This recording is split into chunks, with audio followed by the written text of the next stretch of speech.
Well, what a lovely evening it's turning out to be. The last week has been really hot. Yesterday was exceptionally hot. I just thought I'd have a little evening walk around the garden today, just a short one. We'll just have a look at one or two of the plants. I thought we'd start here, and this is the floating deck. I remember making this, and I got some help from Des, my neighbour, 2 doors away, who's in his, I want to say, late 70s. I'm not sure whether he's in his 80s. But anyway, he helped me, and the day we did it was atrocious. It was snow, hail, rain, freezing wind. We had everything thrown at us that day. And when I look at it on days like today, I think, well, that was all worth it. And we sit there and drink tea, both in the morning and in the evenings. And on a weekend, I often sit there. I don't get as much time as I'd like to sit there, because you don't when you're gardening. There's always something else to do. I might always find something else to do. And I'm sure I'm not the only one that does that. I've been giving these little planters some thought just lately. And now they've settled in a bit, I'm toying with making 1 or 2 changes. I don't know what yet, but I know there's 1 or 2 plants I'd like to remove, and I'd like to change them. I want to shake it up a bit. The asters are looking good this year, and I've put lots more into pots, as you're probably aware, because we've had a big problem with slugs and snails very early on when we got all that rain at the beginning. I've had a little move around here as well, had a little bit of a jiggle. The Pittosporum you can see there, and I've moved it, and if you remember there was an acer there, which is now sat over there. You just make that out. So I've had quite a change around in this area, and I finally got this working. It's always worked, I just never set it up. Once the tractors go past, we'll get to hear the sound. It is harvest season, so we're going to have these going all over the place. Anyway, this here is what I made, must have made it 15 years ago. And I basically got a pipe, put it up there, had it made so it fitted the bent section you can see there, which is quite nice. All this section is quite nice, rusty, very much in keeping with what I do. The tap is simply an old tap attached. It makes no difference whether you turn it on or off. It's just there as a decorative piece, really. The real nice thing about it is the sound it creates, and when we sat on the floating deck we can hear that. We don't have it switched on all the time, it gets turned off when we're not sat out here. I've put it on for the purpose of this video. So that is really nice, I think you can hear that. I've put the acer on top of that upturned dolly tub, because I don't like to plant things in things like the dolly tubs, because they have a bit of a shape that's very difficult to remove. The only way I would plant anything in that is in a plant pot. I'd put a plant pot in there, but I would definitely not put compost in there and plant into it, because experience has taught me that you'll never ever get it out. Well, not without a fight. So I don't plant, so I've used it for that, and it's looking good. As you can see from this, the sun really is shining. Let's take a sweep round. The dovecote is settling in really nice. And it's quite surprising that the Calamagrostis is a good complementary plant for it as well. It looks really nice. They look well together. I think it's the colour of the dovecote itself, and then the colour of the grass. I think they make quite a nice pairing.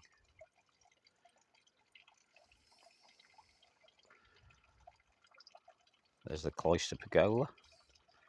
Then you can see right up to the shack in the background, and to the right you can see the telegraph pole pergola walk. So we'll take a walk down the steps and we'll have a look to see what's going on. As I say, I'm not going to do a very long one on this one.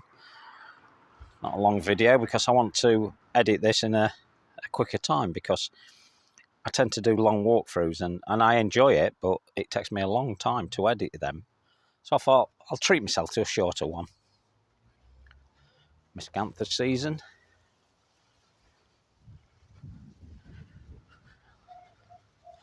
And the apples are already falling.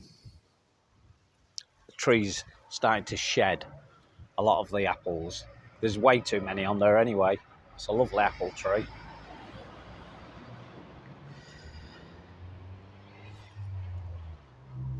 So we're in the orchard border at the moment. And this is a view I really like. Let's go back again. Let's show you it. It's lovely. I just love this.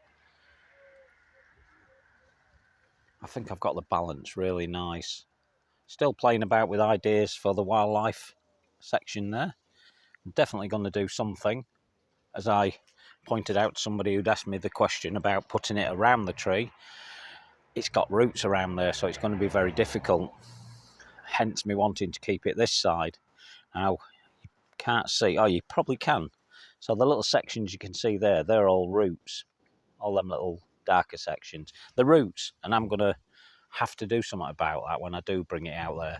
And if it's possible, then I will take the turf away from around the tree. See how close we can get up, because it would look quite nice with that turf cut out.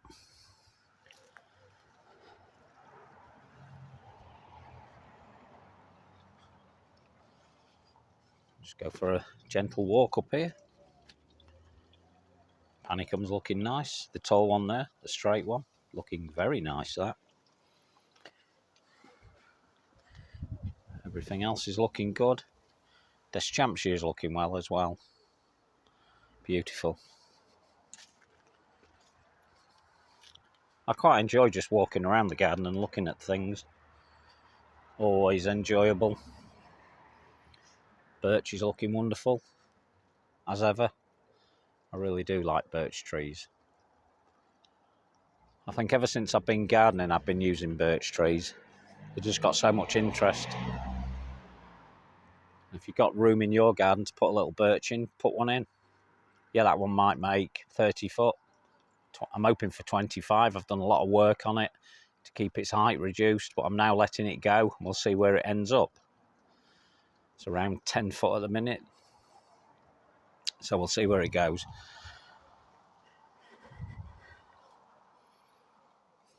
This Girava Ichu, or Steeper Ichu as I see Beth Chatto's still calling it, is looking wonderful. That's ready to be picked and hopefully get some of those seeds going. So I think we'll go this way this time. Don't often go down here. I usually tend to walk up the other side. But I brought you here to show you this. This is Sinar Cardunculus, and it's a fantastic plant. I really like this one, and I would urge you to get one of these in your garden. Don't be scared of the height. Look at that, it just looks wonderful. The leaves are massive. Now this year, I admit, is an exceptionally good growing year, as you can see. So they must be about 7 foot, I think. And they look great in this part of the garden. And they stand out quite a lot from up the garden as well. So they're looking nice. The Eupatorium there in the background. That's my skinny minis doing well. Then we've finally got the Symphotrichums starting to do their thing. And I think these are a bit early this year. We're still early August and these are already coming out. Now I'd normally expect this one to come out late August. But it's starting to show flowers now. This particular one is called Marina Walkonski. And a fantastic colour. And they make lovely clumps. Sometimes you get the odd one drooping like that one there, and all I do is simply take those off. I don't leave them, I don't try and keep them. There's no point. I just clip them off and away they go. We've got a Persicaria here, and this is an Amplexicornis. Now I think that's pink spire or something like that. Not sure. Was given it by that same friend who never ever puts labels on them. But I love it. Some people think it's really invasive. I say it's not. I say just control it a bit. Let it do its thing.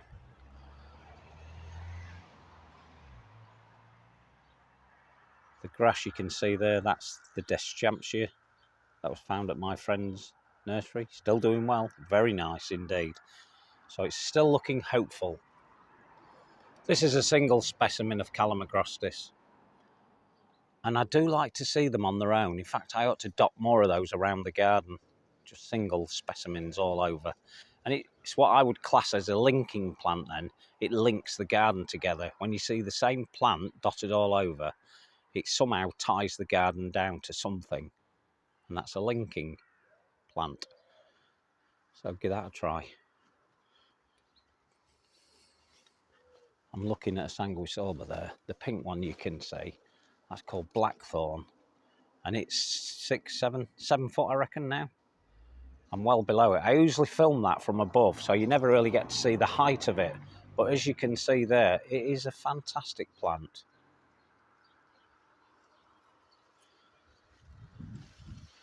This edge needs cutting. Need to get on top of that. I will, when I'm ready.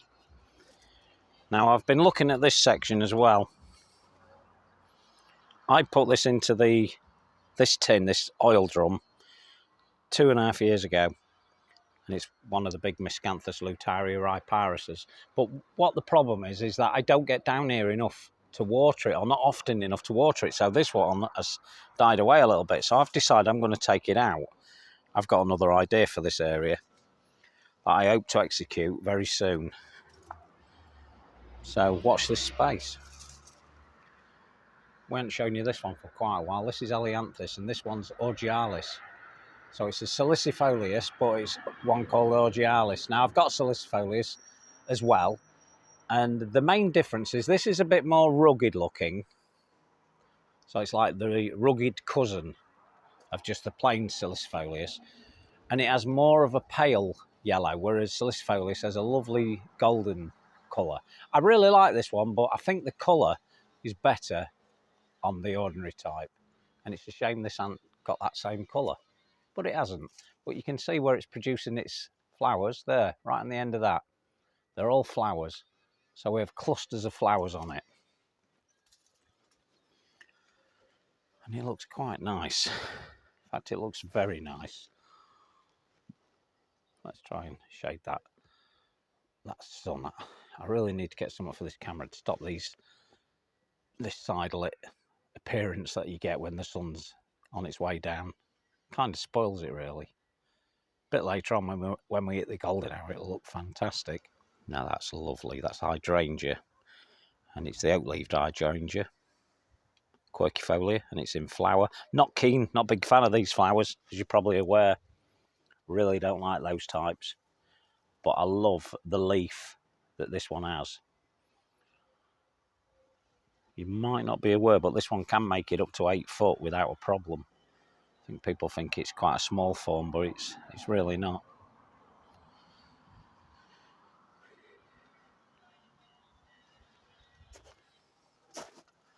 I'm behind the shack at the minute. And one of the rising stars at the moment is this one here. See if we can get a good shot of it for you. And that one's a Pennisetum macrorum. And it has these pipe cleaner looking seed heads. See if we can get a good shot of that one. It should perform for us tonight. It's got good light on it. Let's try this one. There you go. Almost there. And it's very nice. And it has loads of them. Now this one can be very successful. It will seed around. Make no bones about that. It will seed around. But it is worth it just for that look. Beautiful. This bamboo's looking great now. That's obelisk, as you can see. Why it's called obelisk. Looking good.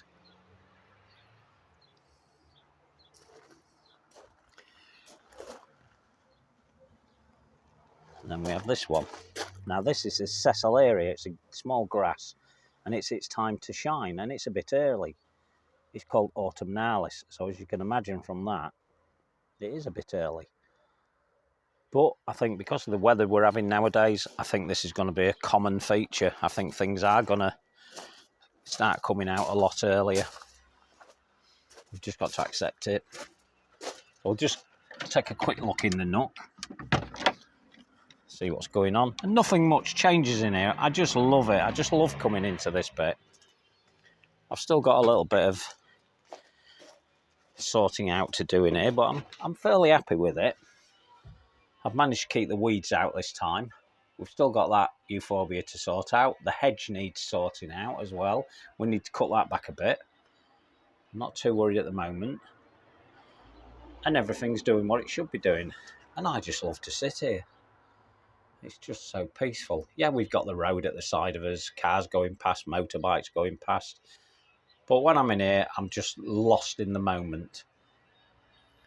Absolutely fantastic.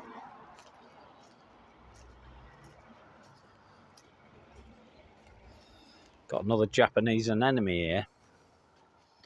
And I didn't plant that. It was already in the garden. See if we can get a good shot of it. It's quite a nice pink. And for somebody that doesn't like blousy flowers, I seem to favour pinks. And that's a very nice form indeed. Don't know what it is. I'm sure it would have been some particular variety. But it was already in the garden in one of the tiny borders and it just appeared. And they can be a bit of a nuisance to some people. In fact, only yesterday, somebody told me that they was having trouble getting rid of them. I say keep them. This is Pavoskia, the Russian sage. And again, this is a plant I didn't plant myself. It was already here as a tiny little plant. But because we've had an exceptionally hot year, well, once the rains had stopped, it's now doing its thing. And I love it. What a plant. I mean, the bees love it, as you can see there. The bees are on it all the time. Oh, that's a nice look on that grass. There you go. That's a better look than we had at the other side. It's being lit from the side at the moment because the sun's going down. Look at that. Who wouldn't want that grass in your garden? I know it can seed around, as I said, but it's definitely worth having.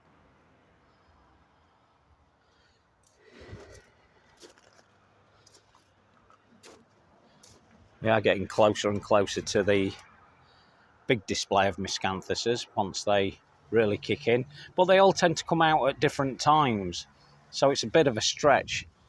I'm trying not to do a full walkthrough on Miscanthuses just yet, simply because it does take a while for them all to get ramped up. And by the time some of them do start flowering, the other ones are going over. So we're kind of in an awkward position. That's why I bring you around quite often to show you. This one's Miscanthus sinensis Ferna Austin, and it means Far East. It's a very nice one. If you're looking for something a little bit smaller, I would go for that one. And it's quite reliable.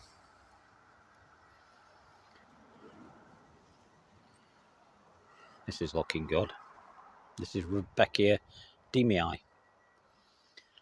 And it's standing to 2 foot at the moment. Now I've got a lot of darker form of this a bit further down the garden, and the only difference is, and my neighbour asked me about this, about why that one was so dark and this one isn't, it's the position. This is actually on a bit of a slope, and these do favour damp meadowland. They can live next to rivers. In fact, they actually do, and that helps a lot. Now this is drying out at the moment. The reason the ones at the back there are smaller are because I planted those last year. Well, I actually ripped some of the plants from this main section. I literally just rip them up, split them apart, throw them back in and leave them. And then hopefully they'll do well for me. And they are doing. I like that big swathe. I just wish it could get more water. From time to time, I do have to douse them with water. Otherwise, I'd probably lose them. I can't allow that to happen. So that's another nice sanguisorba called Beurre Blanc, and it gets a lot of talking about because of that look. It's fantastic. This is looking good now. This is Euphorbia.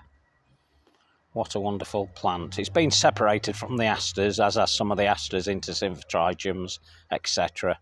But it's a really nice form. Its only failing is it will spread around, which is a good thing for me anyway. And I put it into an area where it's not going to cause me too many problems. Now this border hasn't been given a name. And I've never had a name for it, and I've decided I'm going to call it the no-name border. So it now has a name, the no-name border. I quite like it. And it's not a massive border, but it's a nice border. This Miscanthus that I always show you, this was the very first plant I put in up at Grassy Bottom. The very first one I dug in. There was little plants that were here previously, but for me, it had to be a Miscanthus that I would put in, and I did put that one in. That CED Area Patagonia is looking fantastic, and I intend putting another one of those in fact, if not two. I love it, and it is one of the more smaller ones, quite dwarfing, and it's still looking good. In fact, it's looking absolutely superb. If you remember, it starts off as a rusty colour, and then it billows and blows into this sort of shape, which I think is equally as attractive. There you go, it's looking fantastic. And then we're getting another show from the roses. Second week in August, and the roses are starting to bloom again. These wildlife dip pools are looking good. Like it. And then the Riveron Palmatum at the back, I took off the main flower stalk, and if you remember, I've often talked about once it flowers, it tends to sacrifice a lot of its leaves, the yellowing ones at the bottom. And all those fresh green leaves you can see didn't exist until I removed the seed head, and then I've watered it excessively, and we've got another show of leaves, and it's brilliant. I like to do that because it takes me into autumn. I'm always trying to delay autumn. I don't want it. I do love autumn. I've got some beautiful plants that come out in autumn here, or that look good in autumn. But I still try and delay it. That's another new plant that I've bought. This one is Alanthus monarch, but there are other varieties. There's 3 different varieties, and I will explain more in another video about that. So here's the Sanguisoba black form we was looking at from the bottom a few moments ago, and then there's the Sinar Cardunculus, and it looks just as good from up here. There are some changes going to be made in here. This is really an experimental bed, and I have to change it from time to time, and I am going to make some changes. I want to give it a better look than it's got at the minute. That's the shack, as you can see. Then we've got Salinum Wum looking good. You probably never see this one. This is Formium, and this is, I believe this one's Yellow Wave. Yep, this one's Yellow Wave, and it's beautiful. I'm sure there's a label there somewhere. But it's a very nice form, very nice. It's taken an absolute age to get going, but finally it's starting to do its thing. So we can start to show you and talk more about those. As you know, I don't show you everything. Tend to go for the same plants.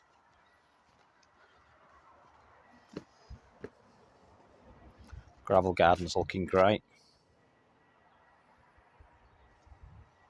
Still some plants to actually flower at the moment. There's another Salinum there.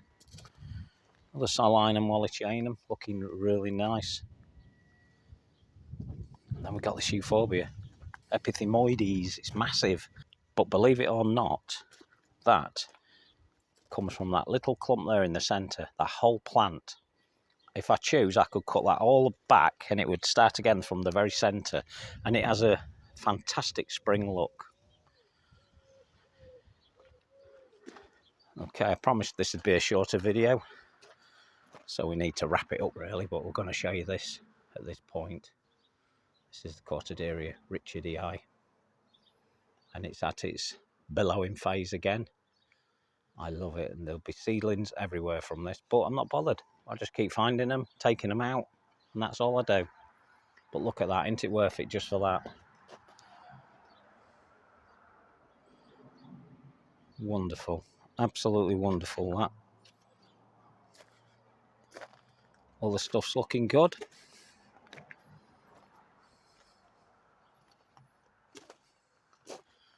Here's another nice Miscanthus we need to show you. A very slow one, doesn't grow very fast. That's been in there 3 years now, and that's as wide as it's got. And it has these lovely flower heads. One of the early Miscanthus, this, and it shows that colour practically from the moment the leaves come out of the ground in early spring. It looks good paired with that. That's Hylotelephium Cardunculus. Absolute beauty, that one, and there's more of it here. The keen-eyed of you might have noticed I've got another Rosa Gertrude Jekyll there, which is going to be allowed to grow up there. It's already doing it. It obviously likes it because it's put quite a lot of growth on.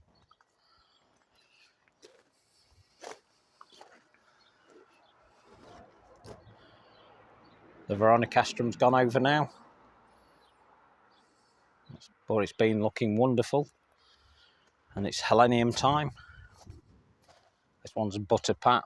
Butterpat can be as small as that one there, and it can grow up to that there, which is about 3 foot. Anywhere in between, but it's a lovely, lovely one. Definitely worth getting hold of, especially when the sun's shining on it like it is there. Melinias are doing well. Got quite a lot of Melinias now. Another type there.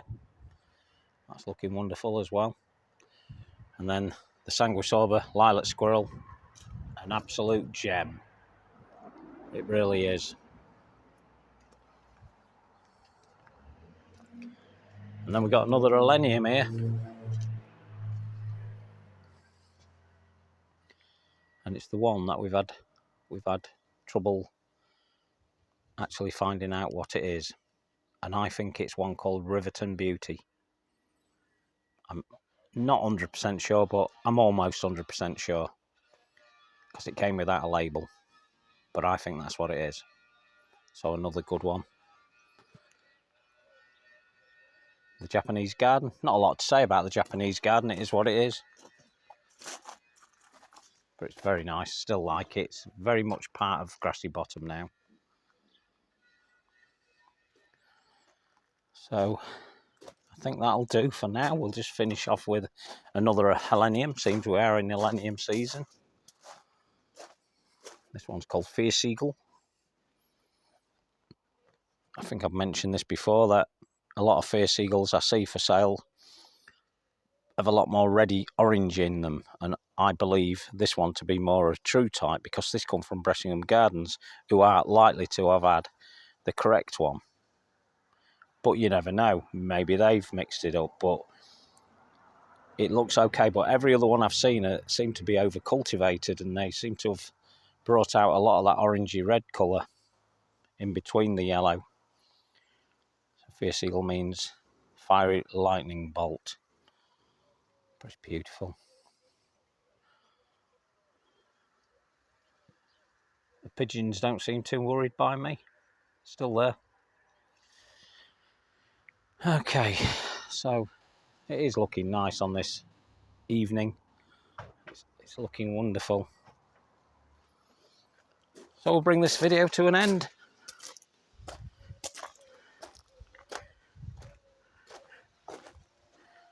And we'll end with that shot, because I just absolutely love those 3 grasses. In fact, there's 3 or 4. There's 4 in there. You can't see the other one. It's at the back of those. And that's Elymus Magellanicus, the most blue of all blue grasses. It gently seeds around, but it looks wonderful. The one on the right is the original plant. The 2 to the left, both seedlings, but they've been in there for 2 years as well. And I shall allow this to keep seeding around. I pulled quite a few out, but I want more and more to develop around this area. So let's hope that happens. Okay, I hope you've enjoyed that rather short one. I'll talk to you on the next one. Ta-da!